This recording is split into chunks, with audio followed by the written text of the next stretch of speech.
Wolf A1 Disassembly. Before getting started, clear the A1 of ammunition.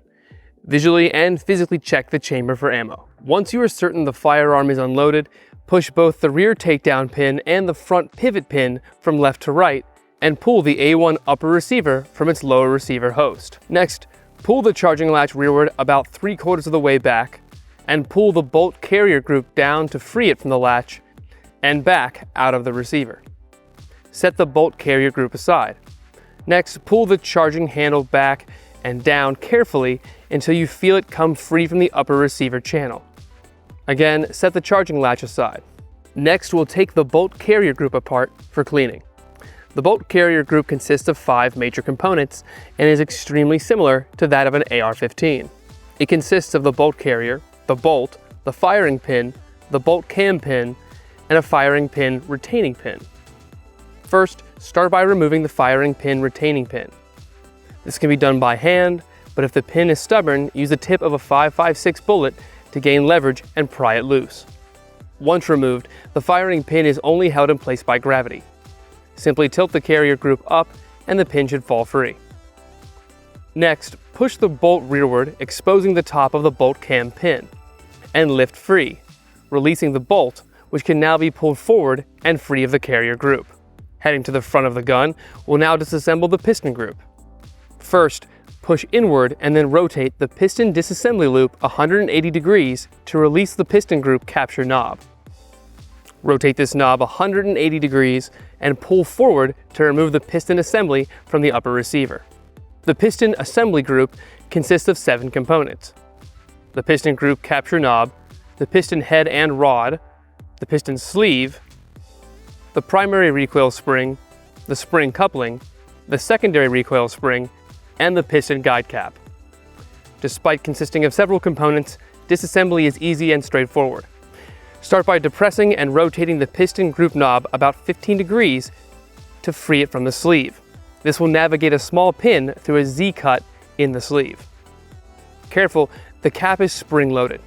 Next, pull the knob free and remove the sleeve. Both recoil springs, the coupling, and the guide cap all rest on the piston rod and slide off without any tools. This concludes disassembly. To reassemble, first take the piston and rod and slide the following components on in this order from top of the piston head to bottom of the rod.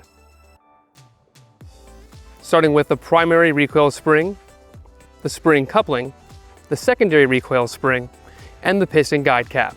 Once all these components are on the piston rod, slide them into the sleeve with the Z-cut in the sleeve at the same end as the piston head. Once the piston group capture knob is on top, then press it down, rotating the small pin inside the Z-shaped cut in the sleeve to secure it. Next, slide the piston assembly group into the gas block under the front sight, ensuring the half circle is pointed up.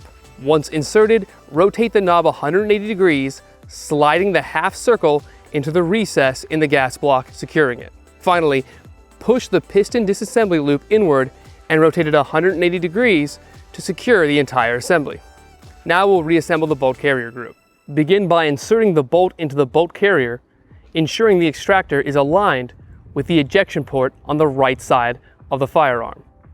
Next, insert the bolt cam pin so that the rectangular top is parallel with the bolt carrier group. Then rotate it 90 degrees to secure it. Third, insert the firing pin into the rear of the carrier group and through the bolt. Finally, insert the firing pin retaining pin to secure it all together.